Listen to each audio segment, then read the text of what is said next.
সালের 25 এবং 26শে ফেব্রুয়ারি পিলখানায় সংগঠিত বর্বরোচিত হত্যাকাণ্ডে শাহাদাত বরণকারী 57 জন দেশপ্রেমিক সেনা কর্মকর্তা সহ 74 জন বীর শহীদকে আমি তাদের আত্মার মাগফিরাত কামনা করছি এবং শোক সন্তপ্ত পরিবার বর্গের সদস্যের প্রতি জানাই গভীর সমবেদনা। আজ 25শে ফেব্রুয়ারি জাতির ইতিহাসে এক রক্তাক্ত এবং বেদনা বিধুর দিন। এ দিনটি এলে প্রকৃতি যেন আবার স্মৃতি ও শোকের ভারে নীরব হয়ে যায়। বাতাসে ভেসে আসে সেই বিভীষিকাময় মুহূর্তের আর্তনাদ। আমাদের হৃদয় গভীর বেদনায় ভারাক্রান্ত হয়ে ওঠে। 2009 সালের 25 এবং 26শে ফেব্রুয়ারি এই নির্মম ঘটনা আমাদের জাতীয় জীবনে এক গভীর ক্ষত সৃষ্টি করেছে, যার বেদনা সময় পেরিয়ে আজও বহমান। দীর্ঘ 17 বছর পরে শহীদদের স্মৃতি বিজড়িত এই প্রাঙ্গণে আজ আমার কণ্ঠ কিছুটা স্বাভাবিকভাবে ভারী হয়ে উঠছে।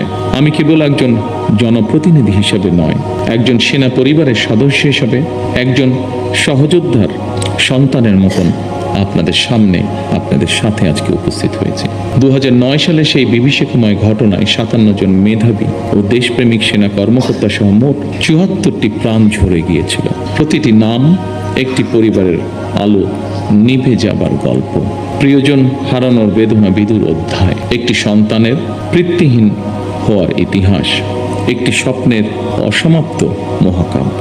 আমি দেশে প্রত্যাবর্তনের পরপরই বনানী সামরিক কবরস্থানে গিয়ে শহীদ সেনা কর্মকর্তাদের কবরের পাশে দাঁড়িয়ে উপলব্ধি করেছি গত 17 বছরে আপনাদের দুর্বিষহ সংগ্রাম, অপরিসীম ত্যাগ আর দাঁড়ে দাঁড়ে ঘুরে বিচার না পাওয়ার নিদারুণ যন্ত্রণা।